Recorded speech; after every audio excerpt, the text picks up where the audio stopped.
watu mama wanalia, watoto tumejaa kwa uwanja hapo, ndio mvua imeanza kuonyesha, tujui place ya kuenda, you know.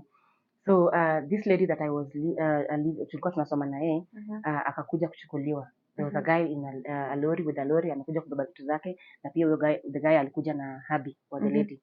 So wakapika. So kuniona mimi niko hapa, kaniuliza uko na mahali pa kwenda? Nikamwambia acha sina pa kwenda, but napigia babangu simu nione kama atanipea solution. So I called my dad. Nikamwambia tulikuwa tunaishi tumebomolewa, na sina pahali pa kwenda saa hizi. Akaniambia msichana wangu mbele na nyuma niko na 150. Oh my god. Like it's not funny. Akaniambia msichana wangu mbele na nyuma niko na 150, itakusaidia mahali? Nikamwambia no, I did not let him send me because I know that 150 inaweza cost food. Nikamwambia fanya hivi, nishapata place pa kwenda, acha nitakwambia penye niko. So I didn't want to kumpatia stress pia, because my dad is also terminally ill. Because asha shughulika shule everything. Siko nataka kumpatia hiyo stress sana. So this lady akaambia huyu mwenye amekuja na lori, akasema huyu dem tunasoma na yeye na it seems like hana place ya kuenda. Do you think we can accommodate her for the night, alafu kesho ifike tujue penye atajua penye ataenda hiyo kesho yake.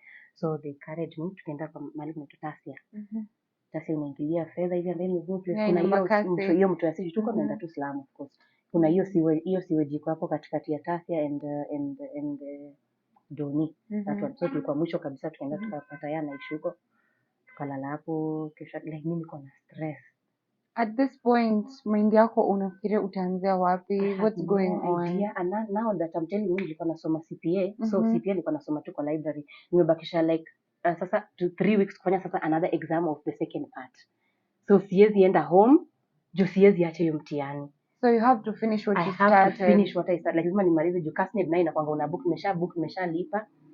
Now nangoja kufanya mtihani. So there's no way I can go home.